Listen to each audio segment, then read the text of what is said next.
الحمد لله الذي هدانا لهذا وما كنا لنهتدي لولا أن هدانا الله ونشهد أن لا إله إلا الله وحده لا شريك له ونشهد أن سيدنا وحبيبنا وطبيب قلوبنا ومولانا محمدا عبده ورسوله أرسله بالحق بشيرا ونذيرا وداعيا إلى الله بإذنه وسراجا منيرا. أما بعد فأعوذ بالله من الشيطان الرجيم. بسم الله الرحمن الرحيم. ولنبلونكم بشيء من الخوف والجوع ونقص من الأموال والأنفس والثمرات وبشر الصابرين الذين إذا أصابتهم مصيبة قالوا إنا لله وإنا إليه راجعون. صدق الله العظيم وبلغنا رسوله النبي الكريم ونحن على ذلك لمن الشاهدين والشاكرين والحمد لله رب العالمين. رب اشرح لي صدري ويسر لي أمري واحلل عقدة من لساني يفقهوا قولي. لي خمسة أطفي بها حر الوباء الحاطمة المصطفى والمرتضى وبناهما والفاطمة ما بعدهم من نسلهم قد جاءني من قبلهم العابد والباقر والصادق والكاظم ثم الرضا ثم التقي ثم النقي ثم عسكري ثم مهدي هاديا حضرت امام الخاتمہ بحمدہ تعالی و بکرم مصطفیٰ صلی اللہ علیہ وآلہ وسلم. ذکر تاجدار کربلا کا یہ 5واں جلسہ ہے جس کی میں اور آپ سعادت حاصل کر رہے ہیں. اللہ کریم اس کی برکتوں رحمتوں عنایتوں سے مجھے اور آپ کو مالا مال فرمائے.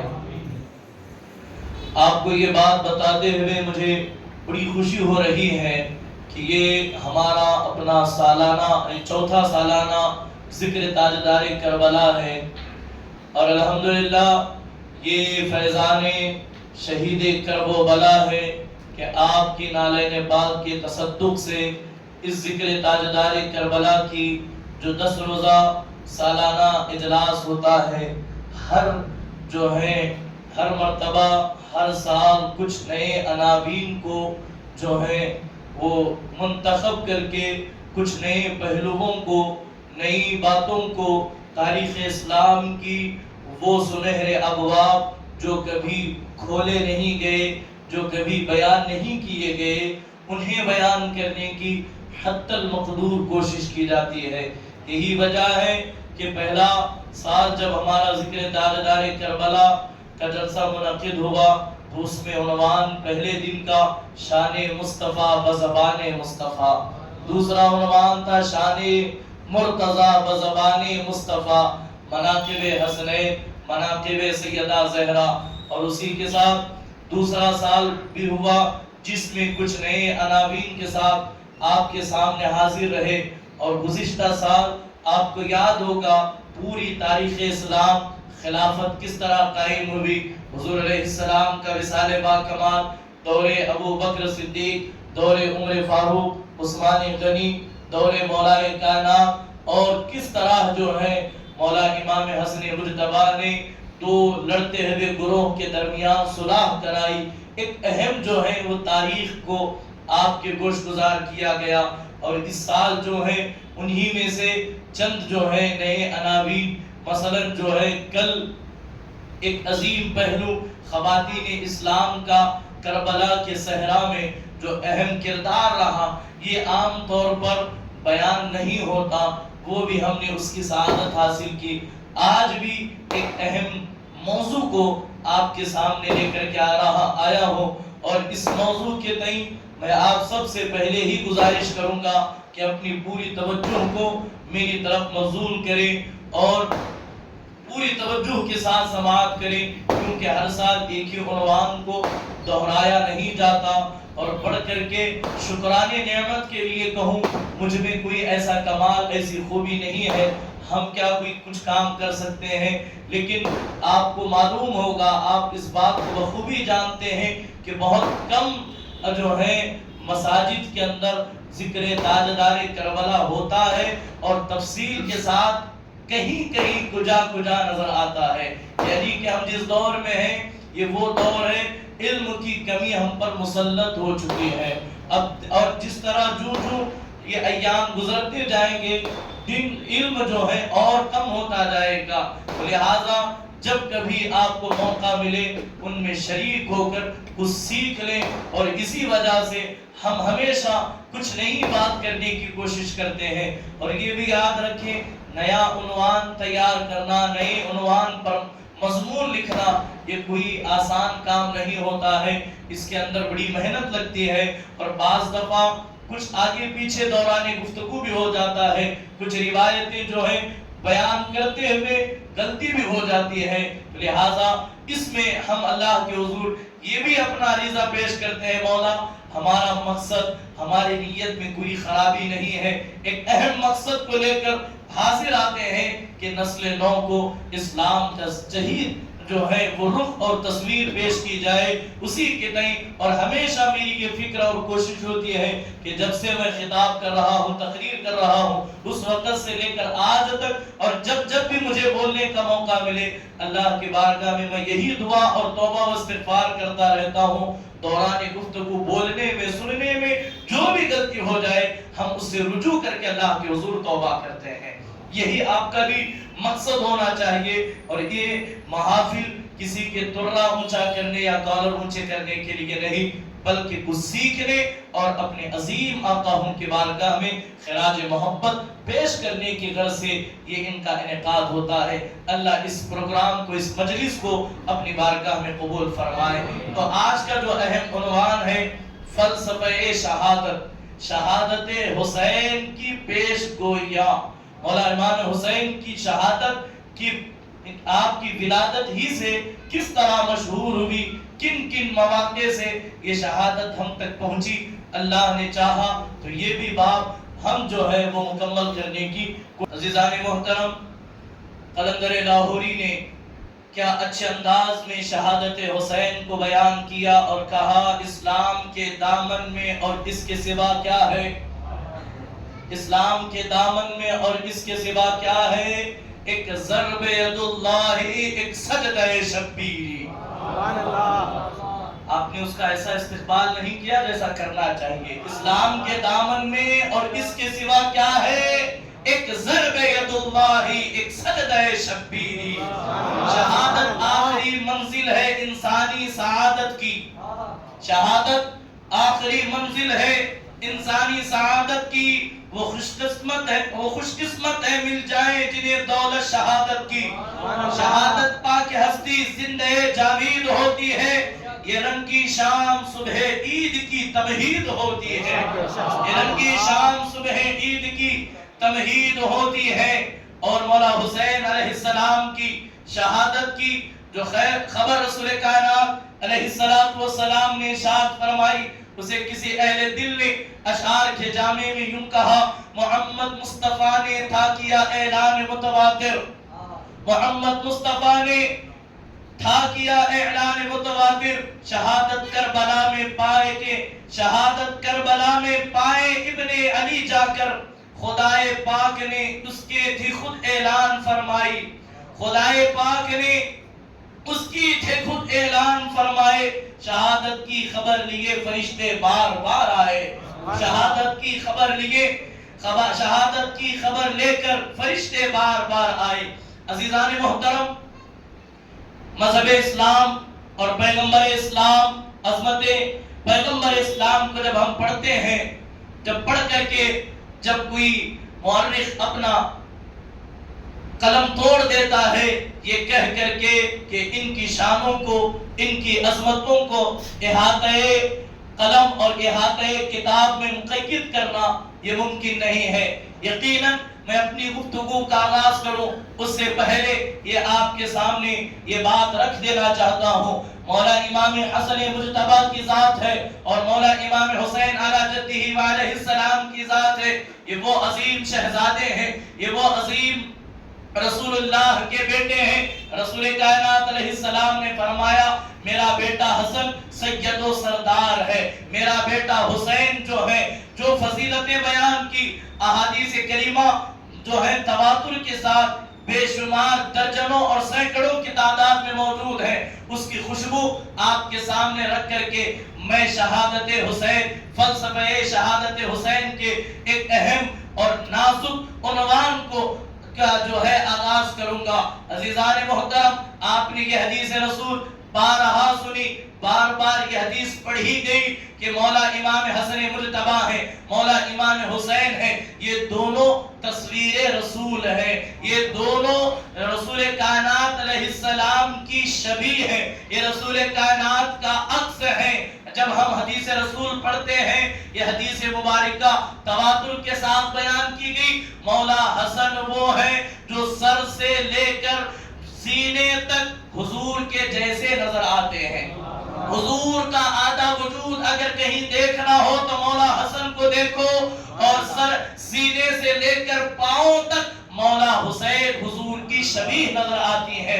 آدھی تصویر مصطفیٰ مولا حسن ہے اور آدھا عکس مصطفیٰ مولا حسین کی ذات ہے. عزیزان محترم نبوت کے بعد رسالت کے بعد اگر سب سے بڑا کوئی منصب ہے, توجہ فرمائیے, سب سے بڑا کوئی منصب ہے تو وہ منصب شہادت ہے, وہ مرتبہ شہادت ہے, وہ اللہ کے نام پر اپنی جان کو لٹا دینا ہے. دیکھیں یقیناً ایک ہے شریعت, ایک ہے عظیمت. جان پر بننا ہے, شریعت اجازت دیتی ہے کہ جب وقت آئے لفظ کفر بول کر اپنی جان بچا لینا چاہو تو بچا سکتے ہو, رخصت ہے. لیکن ایک ہے راہ عظیمت, ایک ہے راہ عظیمت, عظمتوں والی راہ. جان چلی جائے, جسم جاتا ہے تو ختم ہوتا ہے تو ختم ہو جائے, کبھی جو ہے اپنی زبان کو اللہ کی وحدانیت کے علاوہ کسی اور کے لیے نہیں کھلے گی. تو بات آپ کے سمجھ میں آ گئی. ایک ہے راہ شریعت اور ایک ہے راہ عظیمت, اس لیے کہ شریعت سب کے لیے برابر ہے, لیکن کچھ اہل عشق ہے, کچھ اہل شریعت ہے. اب یہاں کربلا کے حوالے سے آپ کو میں بتاؤں, کربلا سنو, مولا حسین کو پڑھو, مولا حسین کی سیرت کو پڑھو تو یہ عزم ہمارے اندر پیدا ہونا چاہیے کہ مولا حسین کا ایمان ہمیں یہ درس دے رہا ہے ہم وہ حسینی نہیں ہیں, ہم وہ حسینی نہیں ہیں چار ڈنڈے لاٹھیاں دیکھ کر کے اپنا ایمان کا سودا کر دے. ہم وہ حسینی ہیں سامنے طاقت و قوت جابر و ظالم کھڑا ہو کر چھری چلانے کی کوشش کرے, ہم کہیں گردن کٹ جائے اسلام جانے نہیں دیں گے, اپنی زبان پلٹنے نہیں دیں گے, اپنی زبان بدلیں گے نہیں. تو عزیزان محترم ایک ہے مرتبہ شہادت جو کہ نبوت کے بعد رسالت کے بعد اگر کوئی منصب ہے تو وہ منصب شہادت ہے. وہ اللہ کی راہ میں قتل ہونا ہے, اللہ کی راہ میں مارا جانا ہے, یہ وہ عظیم عنوان ہے. اللہ اکبر. قرآن مقدس کو جب پڑھیے اٹھائیے دوسرا پارہ, اللہ تبارک و تعالی کہتا ہے جو اللہ کی راہ میں قتل کیے جائیں انہیں مردہ نہ کہو, انہیں مردہ نہ کہو, انہیں مردہ نہ کہو, بلکہ وہ زندہ ہے, بلکہ وہ زندہ ہے. ایک طرف قرآن مقدس کے اندر یہ ایک ایسا عنوان ہے, پہلے تو زبان پر روک لگائی گئی, اپنی زبان سے مردہ نہ کہو. توجہ کیجئے گا, یہ عقیدہ رسالت ہے, یہ عقیدہ شہادت ہے, اسے پوری ذمہ داری کے ساتھ تختی دل پر لے کر کے جائیں. قرآن مقدس میں یہ ایک ایسا مقام ہے, پہلے زبان پر پابندی لگائی گئی, خبردار مردہ نہ کہو. پھر آپ آگے پڑھیں, سورہ آل عمران ہے, اللہ کا کلام کہتا ہے وَلَا يَحْسَبَنَّ الَّذِينَ قُتِلُوا فِي سَبِيلِ اللَّهِ أَمْوَاتًا بَلْ أَحْيَاءٌ عِندَ رَبِّهِمْ يُرْزَقُونَ. پہلے اللہ کے کلام نے زبان پر پابندی لگائی اور سورہ آل عمران میں ذہنوں پر, فکروں پر, خیالوں پر, سوچ پر جو ہے وہ پابندی لگاتے ہوئے کہا گیا خبردار اپنے ذہن میں, اپنی سوچ میں، اپنے خیال میں جو اللہ کی راہ میں مارے گئے ہیں انہیں مردہ تصور بھی نہ کرو، انہیں مردہ گمان بھی نہ کرو۔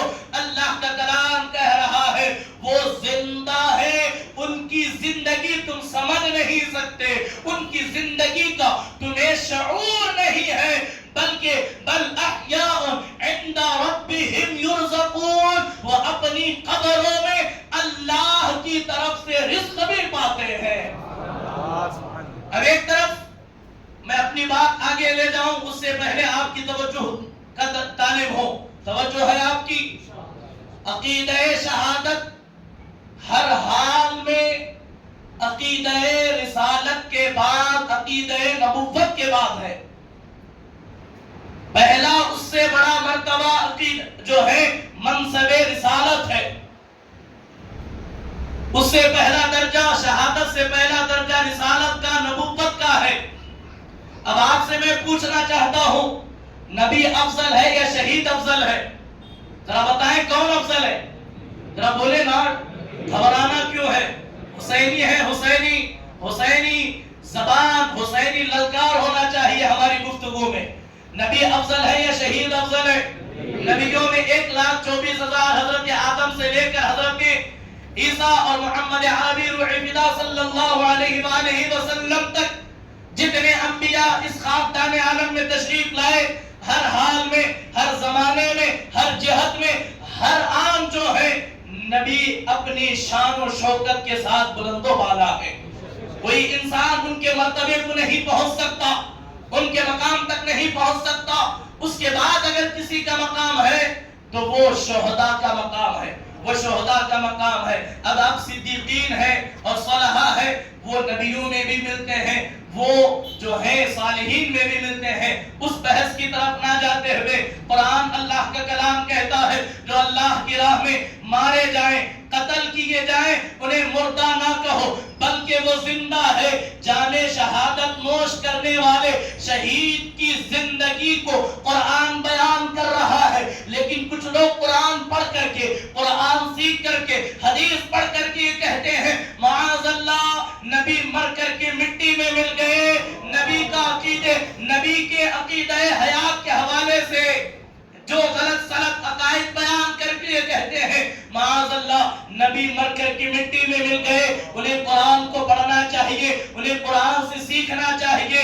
جو ذات انبیاء کے بعد جس کا مرتبہ ہے، انبیاء کے بعد جس کی جو ہے وہ درجہ ہے، وہ اپنی قبر میں زندہ ہے۔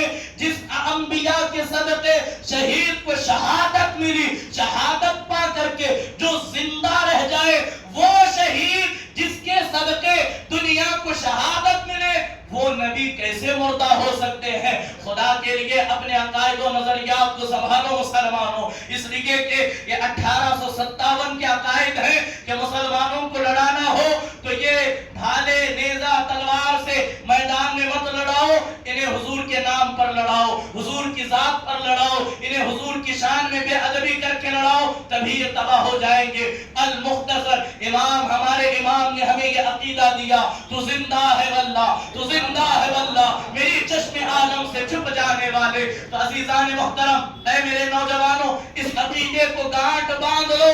دنیا ادھر کی ادھر ہو جائے، کوئی لاکھ دلائل دے، ہم کسی صورت کے بعد تسلیم نہیں کریں گے کہ نبی معاذ اللہ مر کر کے مٹی میں مل گئے، کبھی نہیں ہو سکتا۔ ہماری زندگیاں ان کے طفیل ہے۔ یہ عنوان کو میں آگے نہ بڑھاتے ہوئے آپ کے سامنے یہ عرض کر رہا ہوں۔ اب اللہ رب العزت نے حضرت آدم علیہ السلام سے لے کر حضرت عیسیٰ علیہ السلام تک جتنے انبیاء کرام علیہ السلام کو اس دنیا میں بھیجا، ہر نبی کو ایک الگ کمال، الگ معجزہ، الگ برکتیں، الگ شانیں، الگ رتبے دے کر اس دنیا میں بھیجا۔ بات سمجھ میں آ رہی ہے؟ کچھ انبیاء ہیں جسے اللہ نے مقام شہادت عطا کیا، بڑے نازک موڑ پر ہم پہنچ رہے ہیں پوری ذمہ داری کے ساتھ۔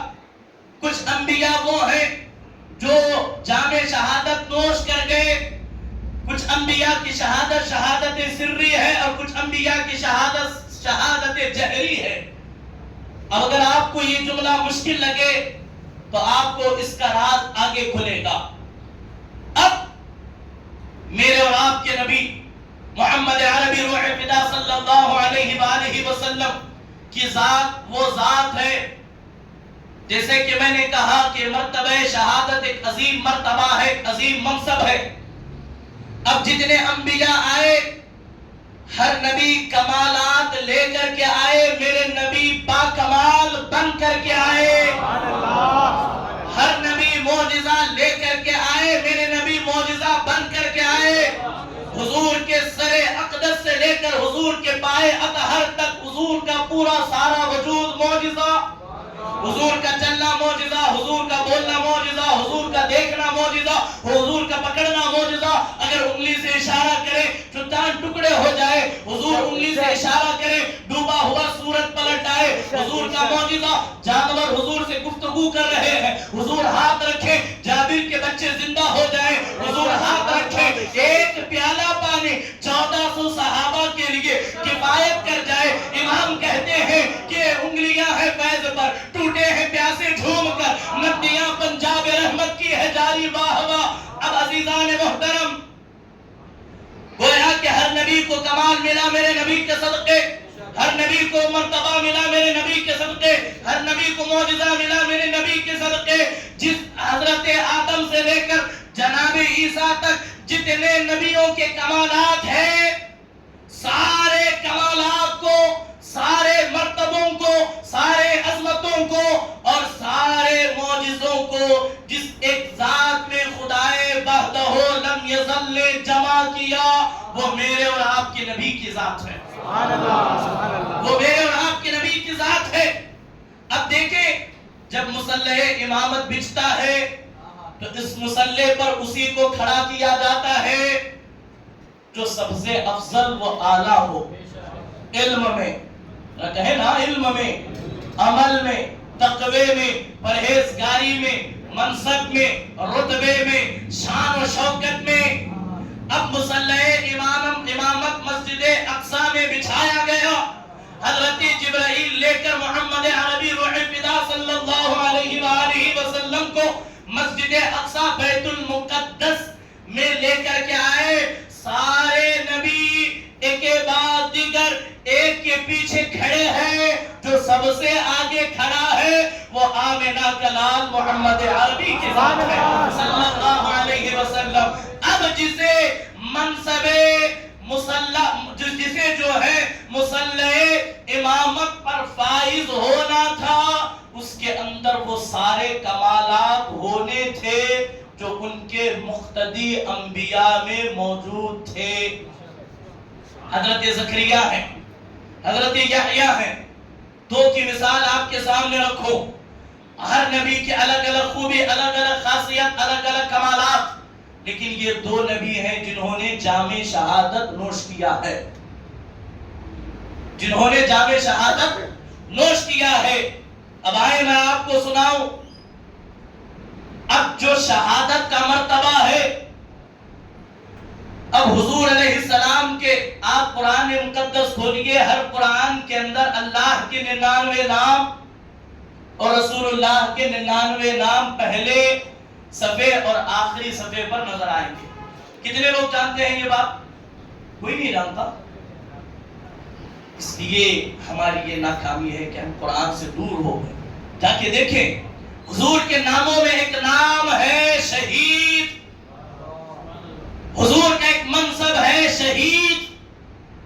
اب بظاہر حضور نے جام شہادت نوش نہیں کیا. اپنے الفاظ کے جامع میں عرض کر رہا ہوں، حضور نے جام شہادت، حضور جو ہے مرتبہ شہادت پر فائز نہیں ہوئے. کوئی کہہ سکتا تھا جناب یحییٰ و زکریا کا ماننے والا، میرے نبی میں وہ کمال ہے جو محمد عربی میں نہیں ہے.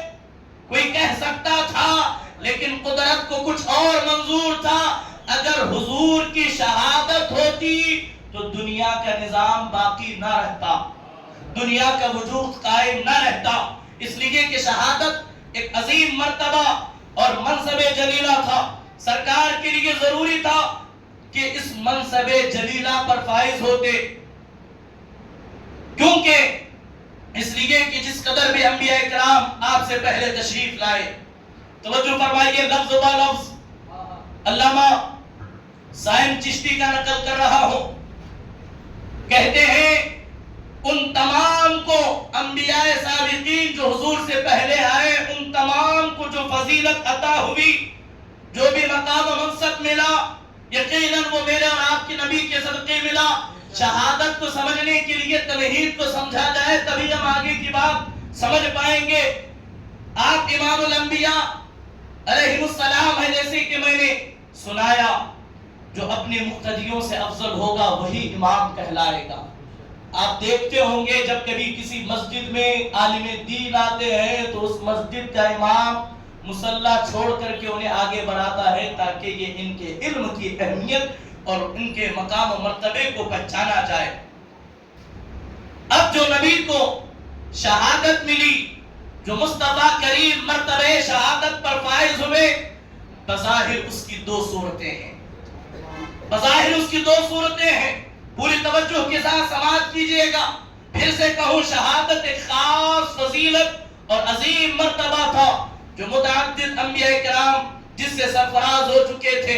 بعض کو باطنی شہادت نصیب ہوئی اور بعض کو ظاہری شہادت. امام الانبیاء کو ایک وقت میں دونوں شہادتوں پر فائز ہونا تھا، ایک باطنی شہادت اور ایک ظاہری شہادت. اگر اسے سمجھنا ہو، اس جملے کو یاد رکھ کے ہم آگے بڑھیں گے. مگر یہ دونوں شہادتیں ایک جگہ جمع نہیں ہو سکتی کہ جو ظاہر میں بھی شہید ہو اور باطن میں بھی شہید ہو. اس لیے کہ ظاہر جب شہادت ظاہری نصیب ہوتی ہے تو شہادت باطنی چھپتی ہے، جب شہادت باطنی ہوتی ہے تو شہادت ظاہری چھپ جاتی ہے.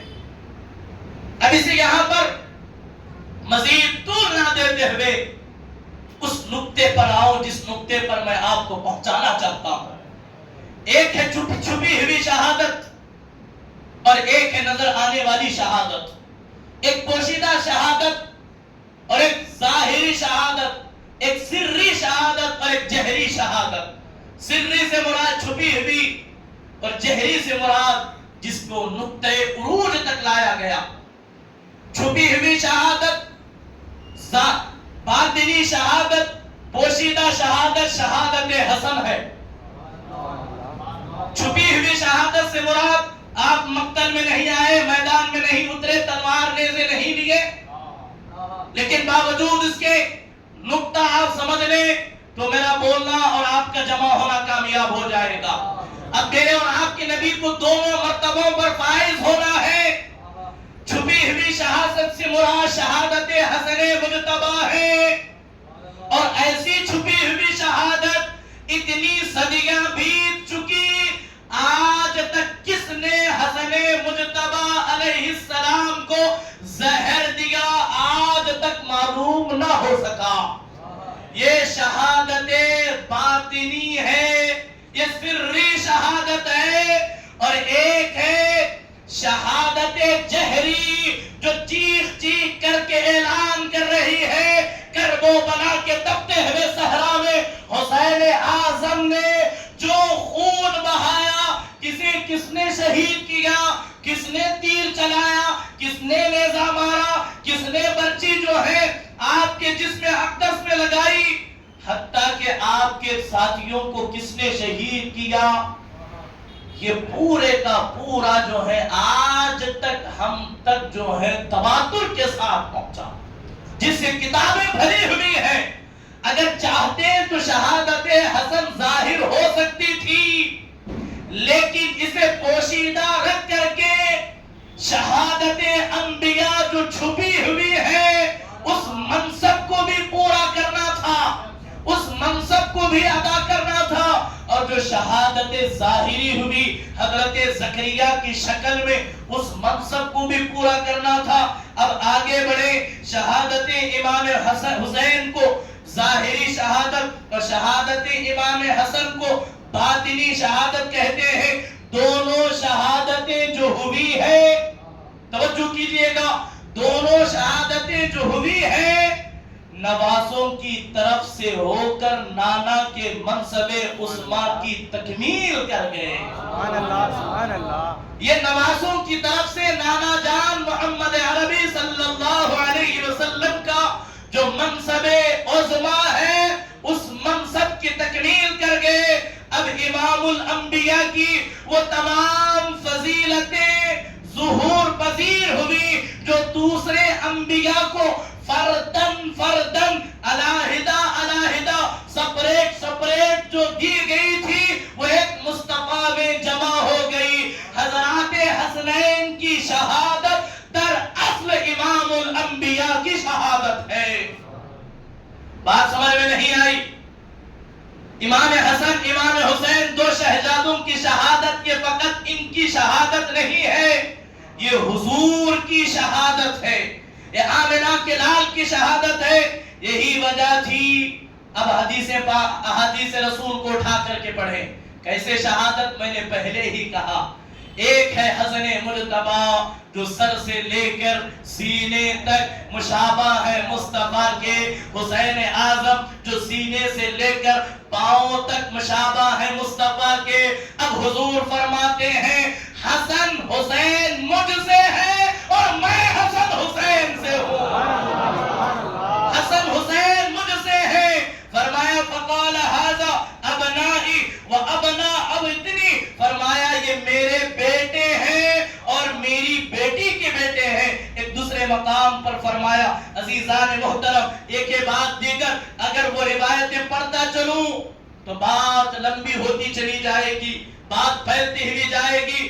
آج کچھ لوگ نام نہاد یزید نوازوں میں ماہ محرم میں جیسے ہی آتا ہے ڈھول پیٹ پیٹ کر کے کہتے ہیں کہ حسین اعظم کو یزید کے خلاف خروج نہیں کرنا چاہیے تھا. شہادت حسین پڑھتے کہتے ہیں کہ حسین اعظم کو بچوں اور بیویوں کو کربلا لے جانے کی ضرورت کیا تھی؟ ایک راز کل بتا چکا ہوں، مزید دہراؤں گا نہیں، بس اتنا کہوں گا شہادت حسین میں نقص نکالنا، نقش تلاش کرنا، اس کے اندر غلطیاں ڈھونڈنا. وہ بڑے بڑے ائمہ کہتے ہیں حقیقت میں شہادت مصطفیٰ میں خامیاں نکالنا ہے. بات سمجھ میں آئی؟ جسے حسین پر بھونکتا ہوا دیکھو سمجھ جاؤ یہ بات حسین کی نہیں ہو رہی ہے، نانا حسین کی ہو رہی ہے، حسنین کے نانا کی ہو رہی ہے. اور بڑھ کر کے کہو اس لیے کہ یزیدیوں نے حسین سے نہیں مصطفیٰ سے جنگ کی تھی. ایک چھوٹا سا اشارہ دے کر پلٹ آؤ. جب حضرت علی اکبر میدان میں اتر آئے یزیدیوں کی زبان پر تھا او ابن سعد کیا ایسا وقت آیا کہ ہم اپنے نبی سے لڑیں گے؟ جو حسین کی تصویر کو دیکھ کر کے کہے نبی میدان میں آئے اس حسین کو تصویر مصطفیٰ نہیں تو اور کیا کہا جا سکتا ہے؟ حسین پر چلنے والی تلواریں دراصل رسول خدا صلی اللہ علیہ وآلہ وسلم پر چلنے والی تلواریں ہیں. اب یہاں حدیث مبارکہ کو سناتا ہوا چلو اور اس سے قبل یہ بات ذہن نشین رکھ لیں یہ داستان کربلا کوئی قصہ کوئی کہانی کوئی کسی نے من گھڑت نہیں ہے بلکہ داستان کربلا اتنی تواتر کے ساتھ سارے 1400 سالوں سے بیان ہوتا آ رہا ہے 1400 سالوں سے بیان ہوتا آ رہا ہے کہ اتنی بڑی تعداد میں امت کا اس پر جمع ہونا ممکن ہی نہیں ہے. حضور علیہ السلام کے فرمان کو سنیں جس نے میرے شہزادوں سے محبت کی اس نے مجھ سے محبت کی. جس نے میرے حسن حسین سے محبت کی اس نے مجھ سے محبت کی. جس نے ان سے بغض رکھا اس نے مجھ سے بغض رکھا. جس نے ان سے لڑائی کی اس نے ہم سے لڑائی کی. جس نے ان سے صلح کیا اس نے مجھ سے صلح کی. جس نے ان کو غضبناک کیا اس نے مجھے غضبناک کیا. جس نے ہم کو غضبناک کیا اس نے خدا کو غضبناک کیا اور جس نے خدا کو غضبناک کیا اس کا ٹھکانہ جہنم ہے. اس کا ٹھکانہ جہنم ہے. عزیزان محترم حضرات حسنین حضرات حسنین کی جو ہے عظمتوں کو حوالے سے کیا مزید گفتگو کی جائے، بس اتنا سن لے کہ حسین مصطفیٰ سے ہیں، مصطفیٰ حسین سے ہیں، حسن مصطفیٰ سے ہیں، مصطفیٰ حسن مجتبیٰ سے ہیں۔ اور عزیزان محترم یاد رکھیں، یہ کربلا کے تپتے ہوئے صحرا میں جو رقم کی گئی، جو داستان کربلا، جو واقعہ کربلا وقوع پذیر ہوا، یہ اچانک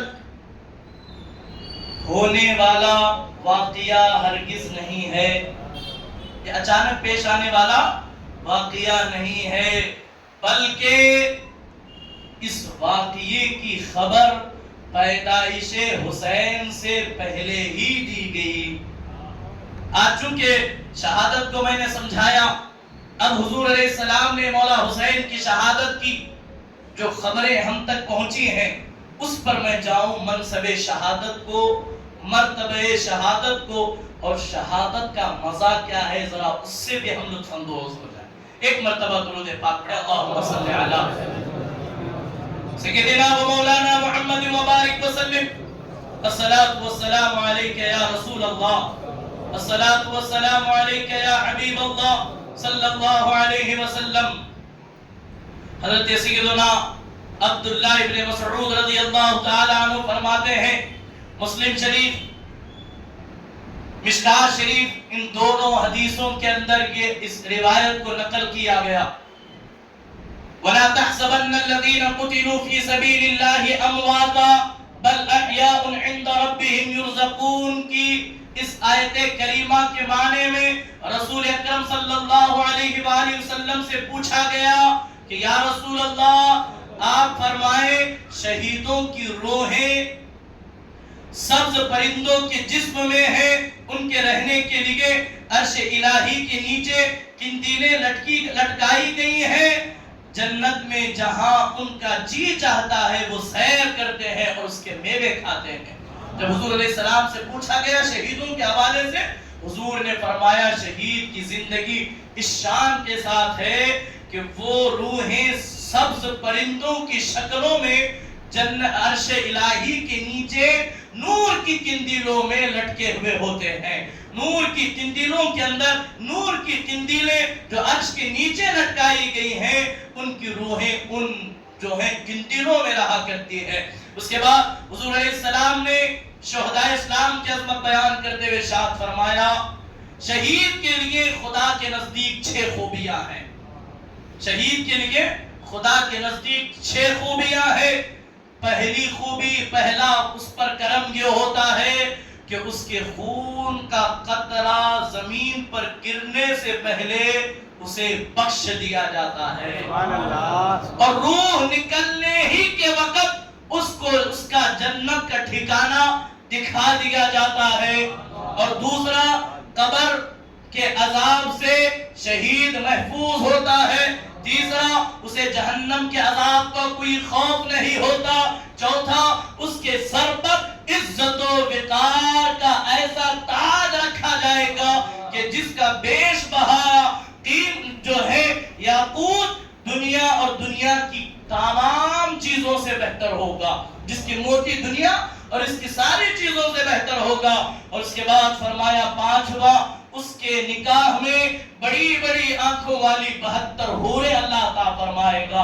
اور چھٹا، اس کے عزیزوں میں سے 70 آدمیوں کے لیے اسے شفاعت کا اختیار دیا جائے گا۔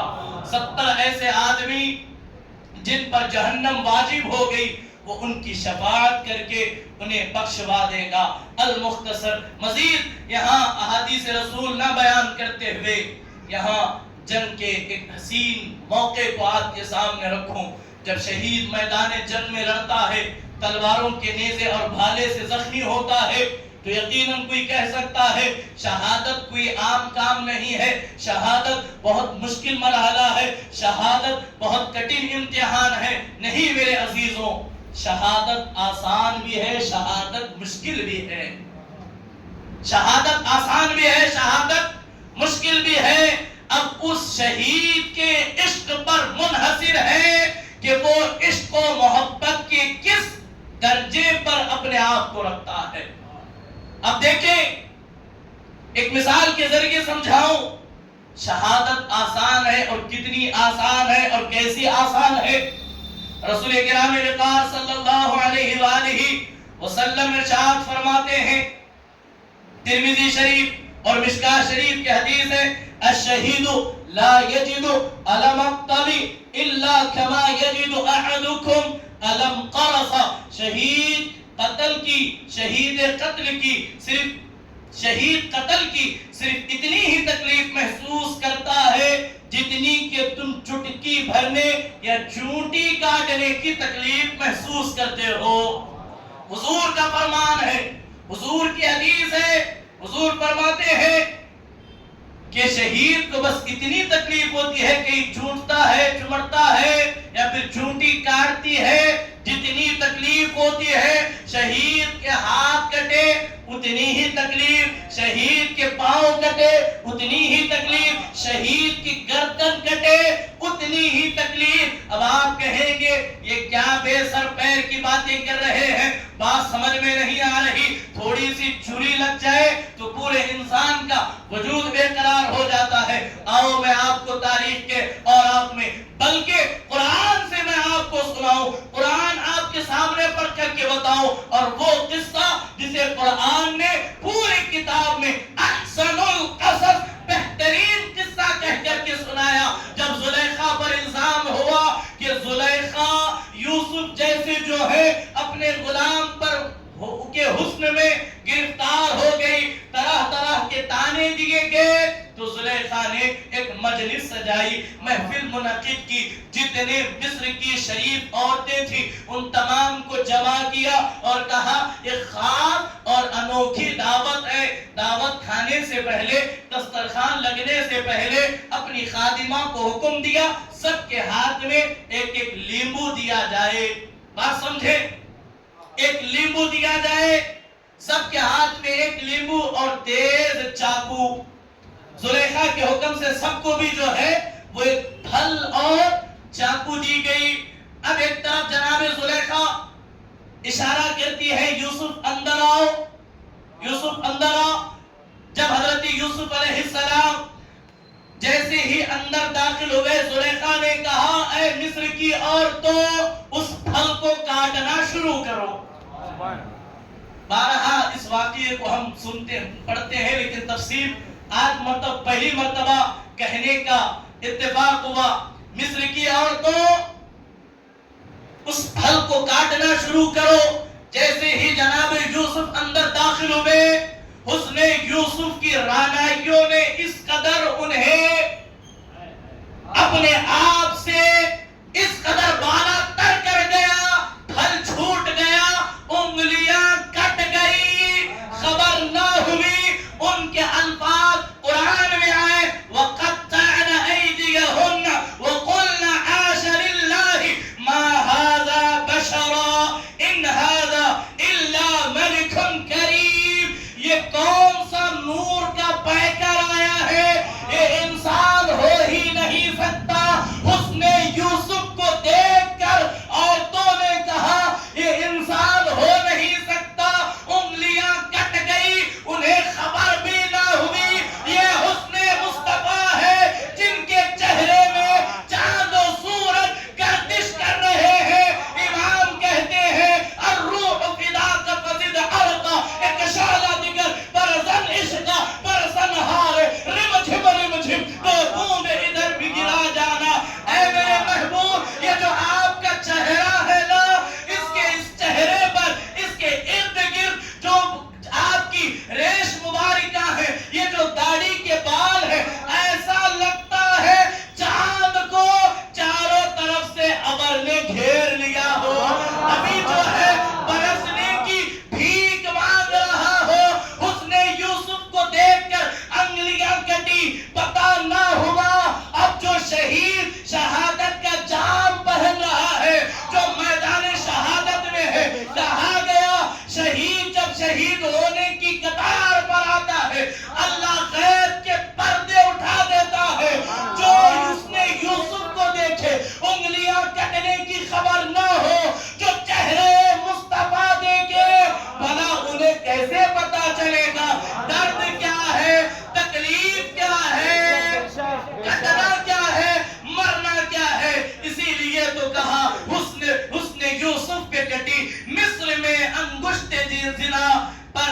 نام پہ سر کٹاتے ہیں. مردان عرب کسی اہل دل نے پکارا غلامان محمد جان دینے سے نہیں ڈرتے. غلامان محمد جان دینے سے نہیں ڈرتے. یہ سر کٹ جائے یا رہ جائے کچھ پرواہ نہیں کرتے. بس فکر یہ ہے کہ یار کا چہرہ سامنے ہو, یار کی تصویر نگاہوں میں ہو, یار کے جلوے نگاہوں میں ہو. جو یوسف کو دیکھے درد پتہ نہ چلے, جو محبت خدا میں, جو عشق مصطفیٰ میں اپنے آپ کو فنا کر چکا ہے, اب بھلا اسے کربلا, اب بھلا اسے میدان کارزار کی ضربیں کوئی تکلیف دے ہی نہیں سکتی. تو حضور کی وہ حدیث, میدان میں جب شہید ہوتا ہے تو بس اتنا درد ہوتا ہے جیسے چونٹی کے کاٹنے پر ہوتا ہے. بات سمجھ میں آئی؟ شہادت آسان بھی ہے, شہادت مشکل بھی ہے. ایک جنگ کا موقع ہے. حضور علیہ السلام فرماتے, حضور علیہ السلام نے ایک نوجوان کو دیکھا کہ ہر طرف سے جس طرف رخ کرتا ہے وہاں لوگوں کو قتل کر دیتا ہے, کافروں کو کیفر کردار تک پہنچاتا ہے. صحابہ نے دیکھا, دیکھ کر کے کہا یا رسول اللہ اس نوجوان کو دیکھیں, یہ کتنی بہادری سے لڑ رہا ہے, کتنے شجاعت کے جوہر دکھلا رہا ہے. حضور نے دیکھا, دیکھ کر کے کہا چاہے کچھ بھی ہو یہ جہنمی ہے, چاہے کچھ بھی ہو یہ جہنمی ہے.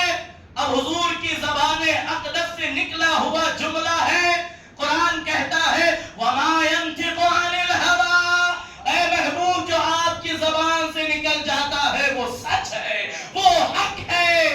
اب صحابہ کا عقیدہ حضور کی زبان سے کبھی غلط بات نکل نہیں سکتی.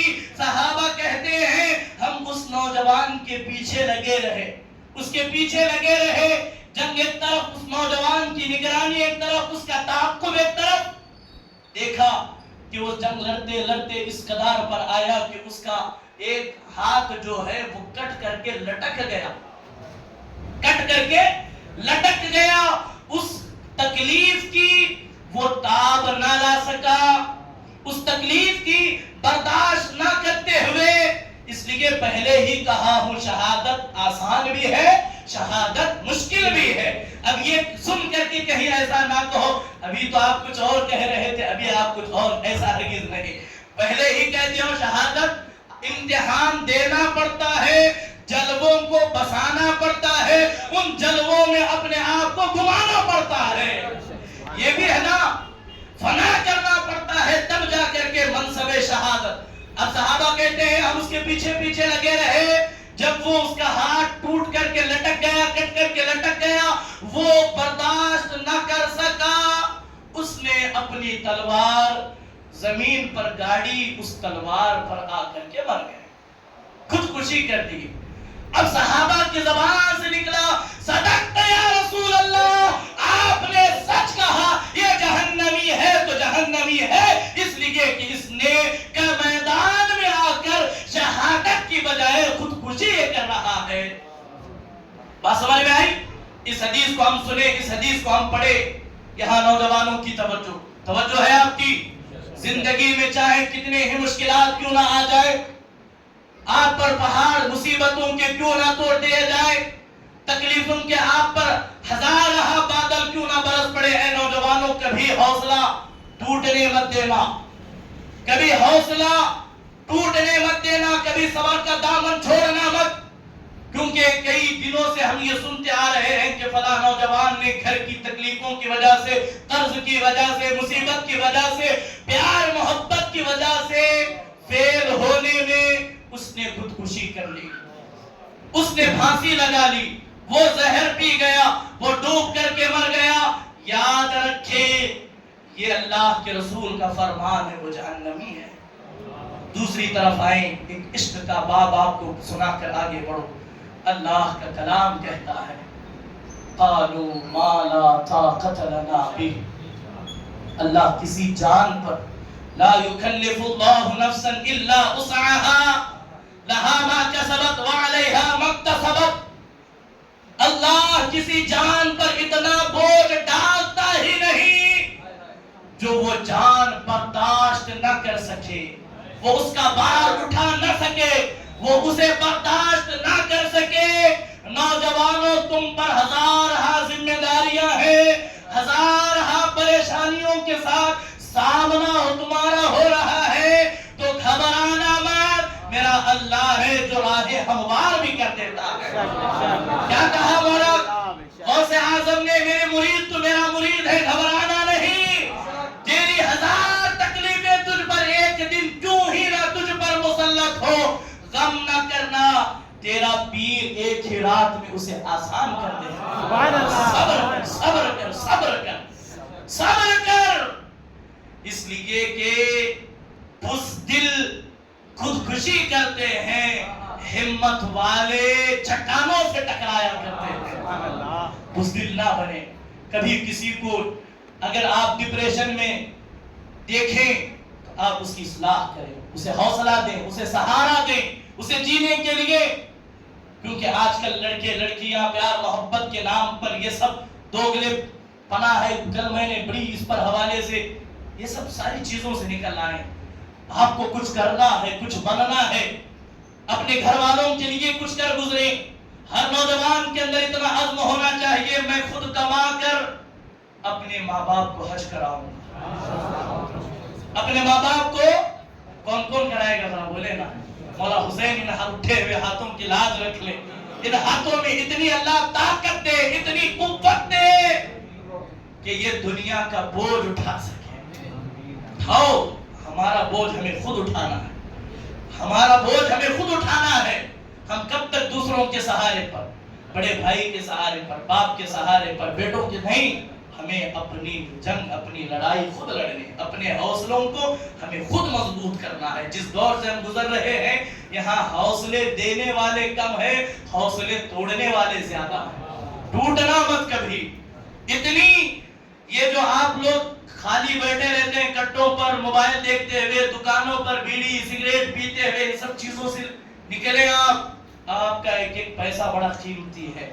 قطرے قطرے سے سمندر بنتا ہے، جب وہی سمندر کی شکل اختیار کر جائے، وہی پیسے جو آپ ضائع کر رہے ہیں جم جائیں تو آپ کے والدین کو آپ حج کرا سکتے ہیں۔ اس بیٹے کے لیے اس سے بڑی خوش قسمتی کیا ہوگی جس کی کمائی سے اس کے والدین نے اللہ کا گھر دیکھا۔ میری کمائی میرے ماں باپ کے کام نہیں آئی تو اس کمائی پر لعنت ہو، میرے کمائی میرے گھر والوں کے کام نہ آئے تو وہ کمائی ہو ہی نہیں سکتی۔ تو حوصلے آپ کے مضبوط ہونے چاہیے، اس لیے کہ ہم حسینی ہیں، ہم حسینی ہیں، ہم کردار کے بھی حسینی ہیں، گفتار کے بھی حسینی ہیں۔ بنیں گے نا انشاءاللہ؟ کبھی حوصلے پست ہونے نہ دیں، حوصلے ٹوٹنے نہ دیں، اس لیے کہ مٹا دے اپنی ہستی کو اگر کچھ مرتبہ چاہے۔ آپ کے اوپر مصیبتیں زیادہ ہیں، تکلیفیں زیادہ ہیں، پریشانیاں زیادہ ہیں، آپ کو ایک مشورہ دے رہا ہوں، آپ اسے قبول کریں گے؟ محنت زیادہ شروع کر دیجئے۔ 4 گھنٹے آپ محنت کرتے ہیں تو کل سے 8 گھنٹے کیجئے، 8 گھنٹے کرتے ہیں تو 10 گھنٹے کیجئے، اور اس قدر آپ اپنی امیدیں اس قدر وسیع بنا کر کے چلیں۔ آپ کے خواب اتنے بڑے ہونے چاہیے جو بستر پر نہیں میدان ہی میں دیکھے جا سکتے ہیں۔ سمجھ رہے ہیں آپ بات میری؟ تو مجھے امید ہے آپ ان پر توجہ کریں گے۔ یہ مقصد کربلا ہے، یہی فکر حسین ہے۔ مولا حسین آپ کو مزدور نہیں دیکھنا چاہتے، لیبر کی حیثیت سے نہیں دیکھنا چاہتے۔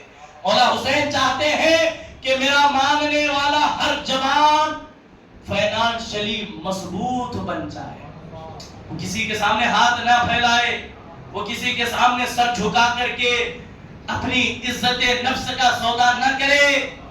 آپ اگر مضبوط بنیں گے، جو بہن بیٹیاں بازاروں میں سگنلوں پر برقع پہن کر کے بھیک مانگ رہی ہیں، انشاءاللہ جب آپ کما کر کے صحیح معنوں میں زکوٰۃ نکالیں گے، اس معاشرے سے غربت کا خاتمہ ہوگا۔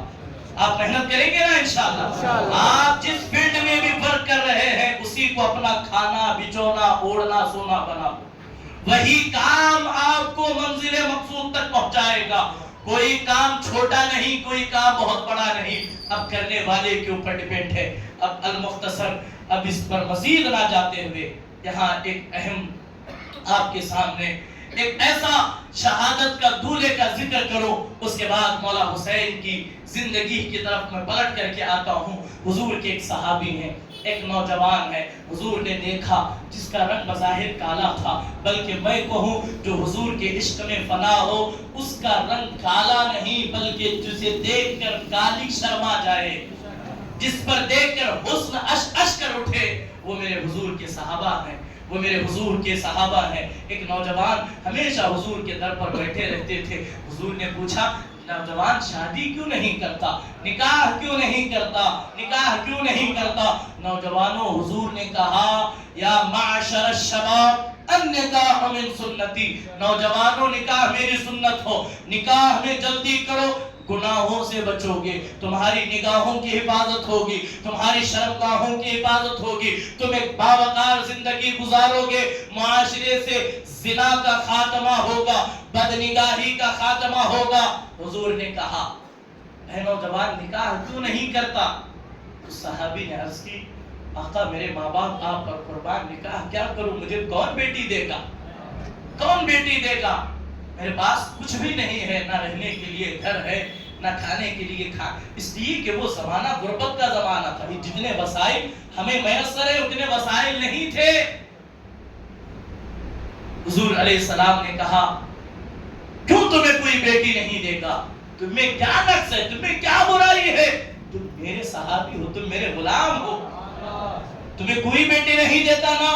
جاؤ مدینے کا جو سب سے بڑا گھر ہے، انصار کی جو انصار میں جو سردار ہے، اس کی ایک حسین و جمیل خوبصورت شہزادی ہے، اسے جا کر کے کہو مجھے رسول اللہ نے بھیجا ہے اپنی بیٹی کے ساتھ میرا نکاح کر دے۔ اب یہ صحابی بڑے ہیں، اس دروازے پر پہنچے ہیں، ایک فطری تقاضا ہے، اپنا پیغام سنایا، مجھے حضور نے بھیجا ہے کہ آپ اپنی بیٹی کے ساتھ میرا نکاح کر دیں۔ اب اس بچی کے، اس شہزادی کے والدین نے، ماں باپ نے آنے والے صحابی کو دیکھا، سر سے لے کر پاؤں تک، میری لاڑوں کی پلی، میری دل کا چین، کیا اس کی نکاح ہمیں دی جائے گی؟ انہوں نے اتنا کہا ہم حضور سے آ کر کے خود بات کریں گے۔ یہ کہہ کر کے جب وہ پلٹے سن کر کے، اندر سے جو وہ ان کی شہزادی تھی وہ بول پڑھی اے بابا، اے ابا حضور، آپ کس سائل کو پلٹا رہے ہیں؟ جانتے ہیں اس نے وہ آیا تھا کس کا پیغام لے کر، اسے کس ذات نے بھیجا تھا؟ بیٹی سے اس کے والد نے کہا بیٹی اس نوجوان کو تم نے دیکھا ہے، وہ کیسا ہے تم نے دیکھا ہے؟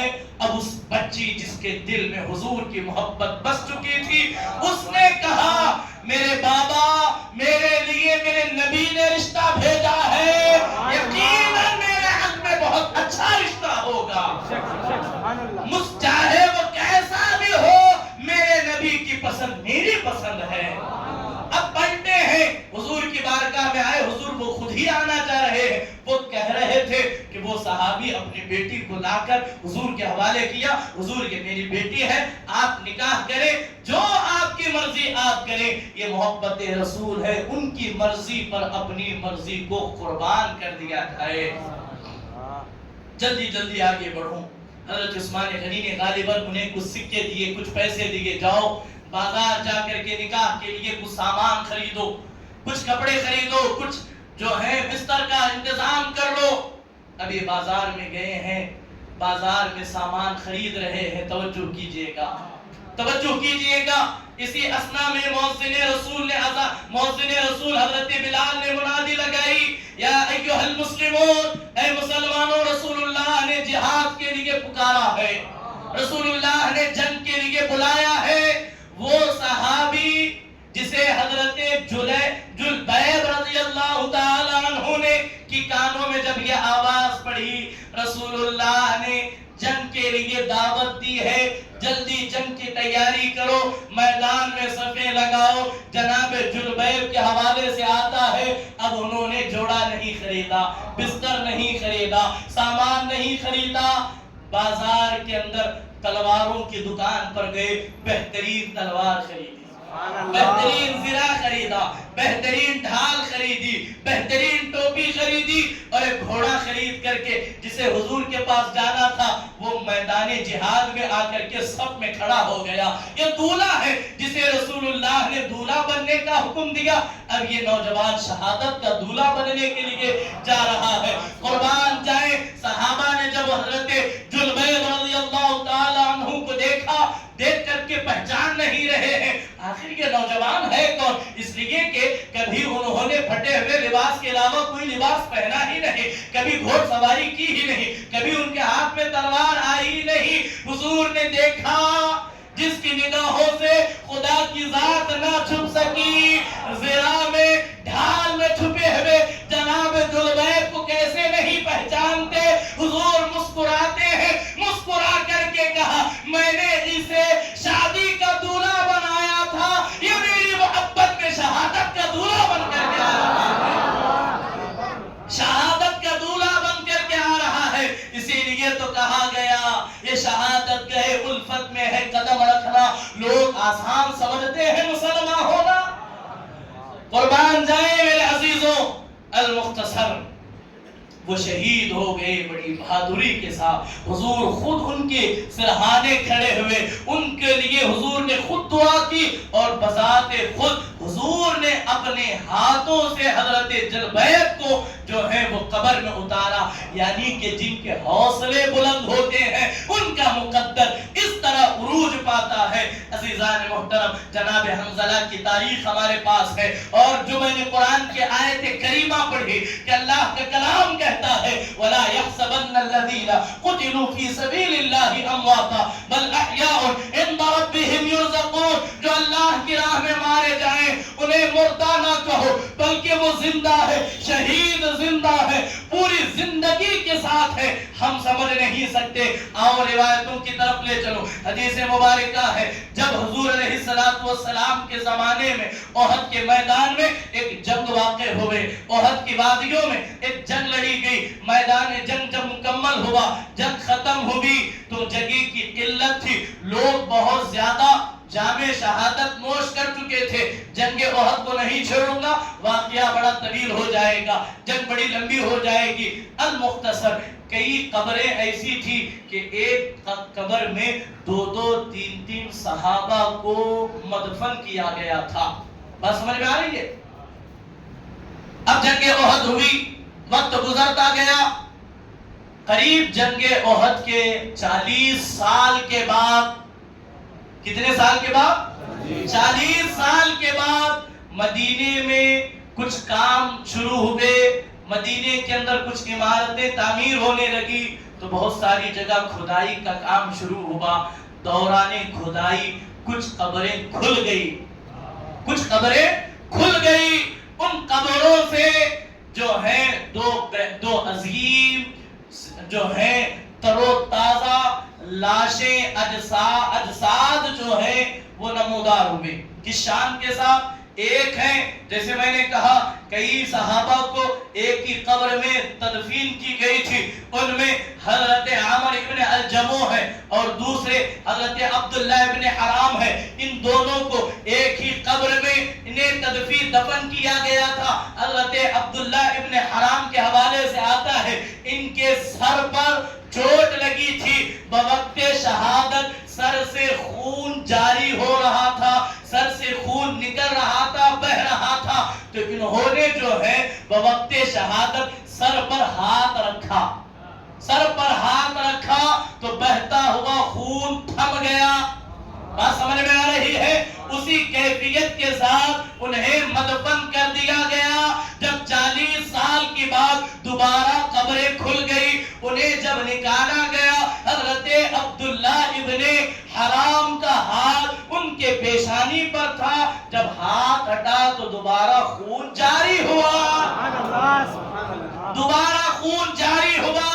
صحابہ کہتے ہیں، روایتوں میں آتا ہے کہ روکنے کی جا رہی ہے، رک نہیں رہا، گویا کہ یہ بہتا ہوا خون شہید کی زندگی کی علامت ہے۔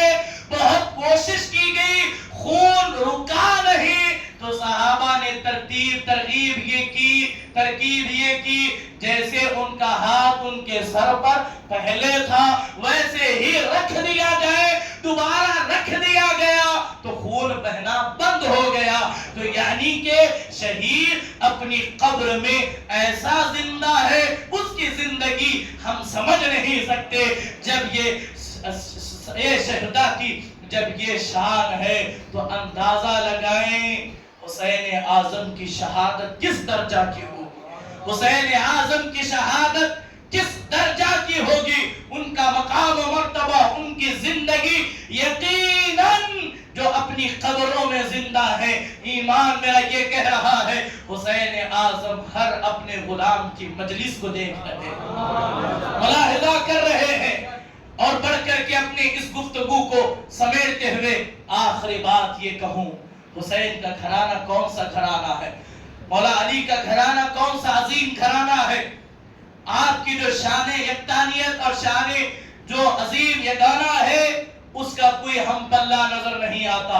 بہت سارے صحابہ کے بیٹے صحابہ ہوئے، لیکن شہید کے بیٹے اگر کسی ذات کو آپ کو دیکھنا ہے جو خود بھی شہید ہے نا، سبحان اللہ، خود شہید، بیٹے شہید، نواسے شہید، پوتے شہید، بھتیجے شہید، بھانجے شہید، اگر یہ کسی میں نظر آتی ہے تو وہ مولا کائنات کی ذات نظر آتی ہے۔ اسی لیے تو اللہ اکبر، آپ دیکھیں ایک ظاہری شہادت اور ایک باطنی شہادت۔ رشم شہادت علی کے گھر سے چلی، بلکہ شہادت جس گھر پر ناز کرے وہ گھر علی کا گھر ہے۔ اور اب یہاں آپ کے علم کے لیے میں بتاؤں، ہم 12 اماموں کے ماننے والے ہیں لیکن ہم ان کو جانتے نہیں۔ یاد رکھیں اہل بیت کے جتنے امام ہیں، کوئی عام موت جیسے واقع ہوتی ہے کسی کو ایسی موت نہیں آئی، یا تو شہید کیے گئے یا پھر زہر دیے گئے۔ مولا علی کو شہید کیا گیا، یہ شہادت ظاہری ہے۔